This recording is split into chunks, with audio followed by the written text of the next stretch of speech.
Welcome back to मैथोमेनिया। तो आज हम वही क्वेश्चंस को कंटिन्यू करते हैं। Hope you all are doing very good.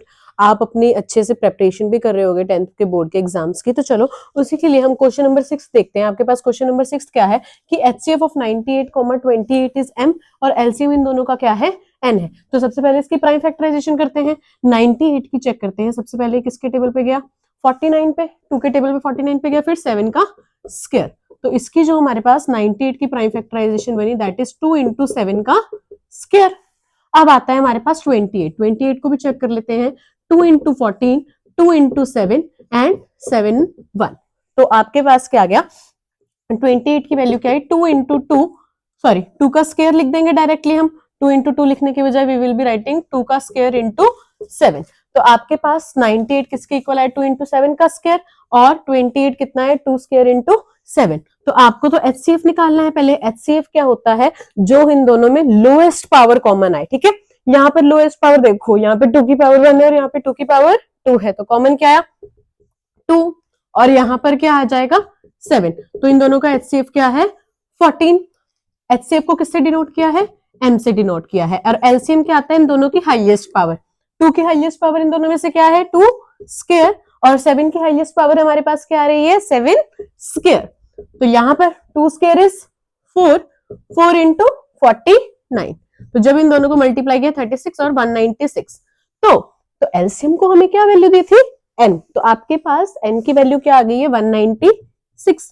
पर एलसीएम HCF फाइंड करना तो क्वेश्चन ही नहीं था। क्वेश्चन बेसिकली क्या था, आपको फाइंड करना था 9 minus 7, sorry n minus 7m। तो ऐसा करते हैं हम, यहाँ पर एक्सप्रेशन लिखा, वैल्यू सब्स्टिट्यूट करते हैं। एल की वैल्यू क्या है, सॉरी एन की वैल्यू क्या है 196 माइनस 7 मल्टीप्लाइड बाय 14। तो चलो 196 माइनस 14 मल्टीप्लाइड बाय 7 करना है आपके पास, तो कितना आ गया आपके पास 98।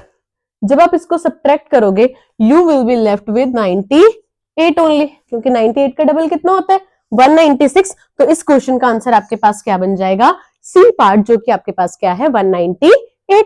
तो क्वेश्चन नंबर 7 आपके पास क्या है कि अगर आप ड्रॉ करो क्या tangents on the extremities of diameter. तो सबसे पहले डायमीटर है, तो हम किसकी बात कर रहे हैं, सर्कल की बात कर रहे हैं। सर्कल थोड़ा डिस्टॉर्टेड बन गया, बट आपको समझ आ रहा है कि सर्कल है। ठीक है, चलो थोड़ा ठीक ही कर देती हूँ, कोई कमेंट है।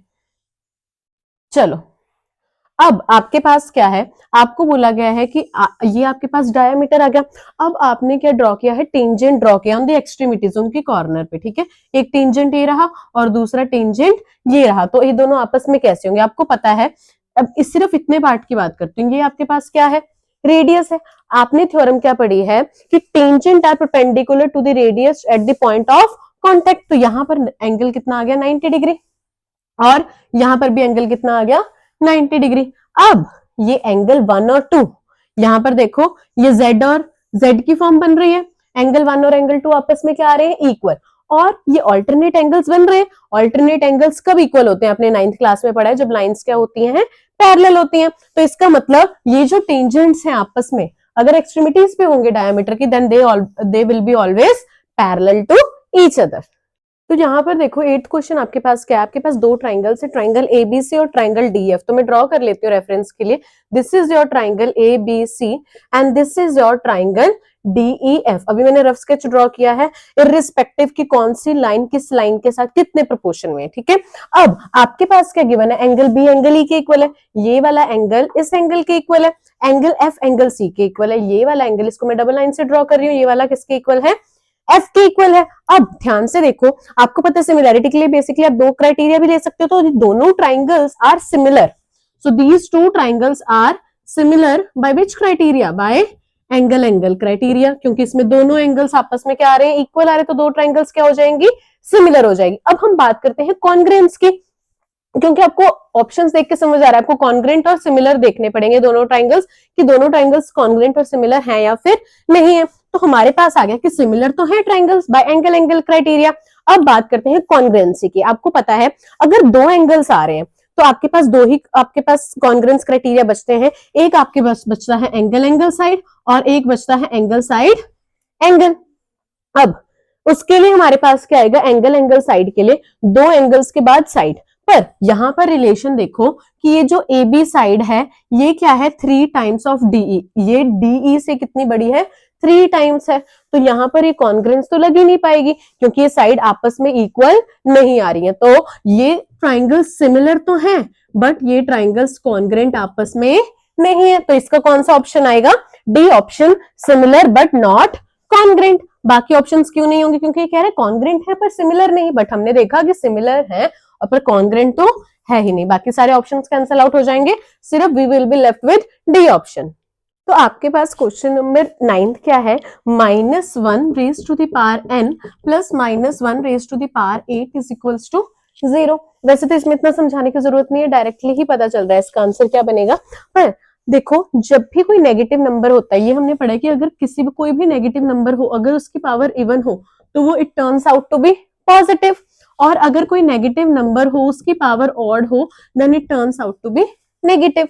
अब -1 की पावर क्या है, ऑड, ऑड मतलब सॉरी 8 है, 8 मतलब इवन, जब नेगेटिव नंबर की पावर इवन हो जाती है then it turns out to be positive, तो ये क्या बन जाएगा +1, +1 इज इक्वल्स टू 0। अब मैं 1 में से क्या ऐसा ऐड करूं कि 0 बन जाए, ऑब्वियसली -1। अब ये -1 कब रहेगा, जब कोई n, जो n है नेगेटिव कब बनेगा, ये जब ये पावर जो है वो क्या होनी चाहिए, ऑड। तो यहां पर हमारे पास ऑप्शन क्या बन जाएगा, it should be any odd integer. Move to the last question of this video.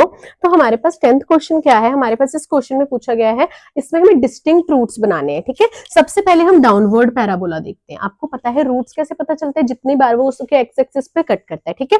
Downward parabola ये वाला आपके पास, ठीक है, इसमें यहां पर रूट बन रहा है और इसमें भी यहां पर रूट बन रहा है, 2 रूट्स आ गए यहां से। अब अपवर्ड पैराबोला देखते हैं, इस शेप का जो है उसमें भी यहीं पर रूट्स बन रहे हैं दोनों जगह, ठीक है। इसके भी इसी 2 जगह, इसके भी 2 जगह, बट मुझे तो डिस्टिंक्ट पूछे, अगर ओवरऑल पूछे जाते तो 4 बनते, पर डिस्टिंक्ट पूछे मतलब कि इन टोटल कितने डिस्टिंक्टली कितने बन रहे हैं, तो यहाँ पर 2 ही बनेंगे, तो इसका ऑप्शन क्या बन जाएगा आपके पास, सी पार्ट, दैट इज 2।